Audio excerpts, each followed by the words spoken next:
नमस्कार मंडळी, नगरी ठसका या चॅनलमध्ये मी राणू तुम्हा सगळ्यांचे मनापासून स्वागत करते। आज आपण फिश फ्रायची रेसिपी बघणार आहोत। तर त्यासाठी मी इथे हलवा ह्या माशाचा प्रकार घेतलेला आहे। तो स्वच्छ धुवून घेतला आहे। आता मधून ह्याला अशा खाचा पाडून घ्यायचा आहे, जेणेकरून आपण जो मसाला तयार करणार आहोत तो मसाला आतपर्यंत व्यवस्थित मुरला जाईल आणि मासा खायला अजून चविष्ट लागेल। तर त्यासाठी काय करायचं, अशा खाचा पाडून घ्यायच्या मधून सुरीच्या सहाय्याने। तुम्ही बघू शकता मी अशा पद्धतीने खाचा पाडून घेतलेले आहेत।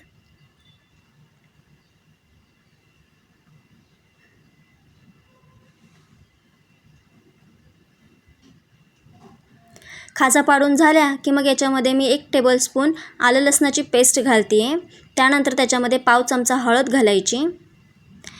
त्यानंतर त्याच्यामध्ये मी 1.5 चमचा घरगुती जो आपला साठवणीतला मसाला असतो तो मसाला घालून घ्यायचा। अर्धा चमचा गरम मसाला घालायचा। त्यानंतर लाल तिखट घालून घ्यायचं। चवीपुरतं मीठ घालायचं आणि इथे मी अर्ध लिंबू घेतलेलं आहे, ते पिळून घ्यायचं याच्यावरती। लिंबू पिळून झालं की हे सगळं व्यवस्थित मिक्स करायचं आणि चोळून घ्यायचा माशाला। हे सगळा मसाला व्यवस्थित सगळीकडून व्यवस्थित चोळला गेला पाहिजे मसाला। मसाला जितका आतमध्ये मुरेल तितका मासा खायला छान लागतो। तर अशा पद्धतीने सगळीकडून माशाला हा मसाला लावून घ्यायचा आहे। ह्या ज्या आपण खाचा पाडल्यात त्याच्यामध्ये सुद्धा मसाला भरायचा, जेणेकरून मसाला आतपर्यंत व्यवस्थित मुरला जाईल।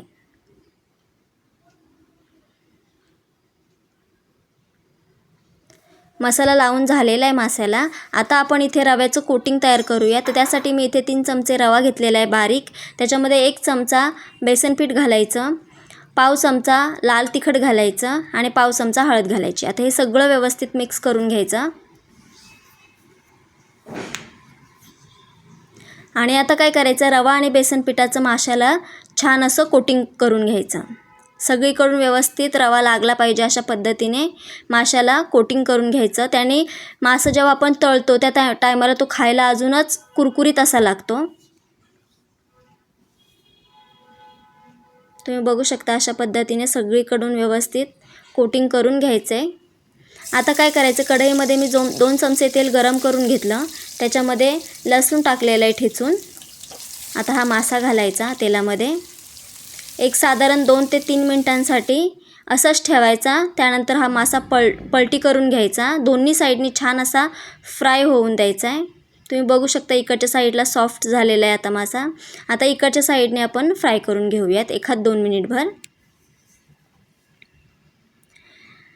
असंच दोन्ही साईडनी व्यवस्थित मासा फ्राय करून घ्यायचा आणि झटपट होते, पटकन होते ही रेसिपी। तुम्ही सुद्धा नक्की ट्राय करून बघा।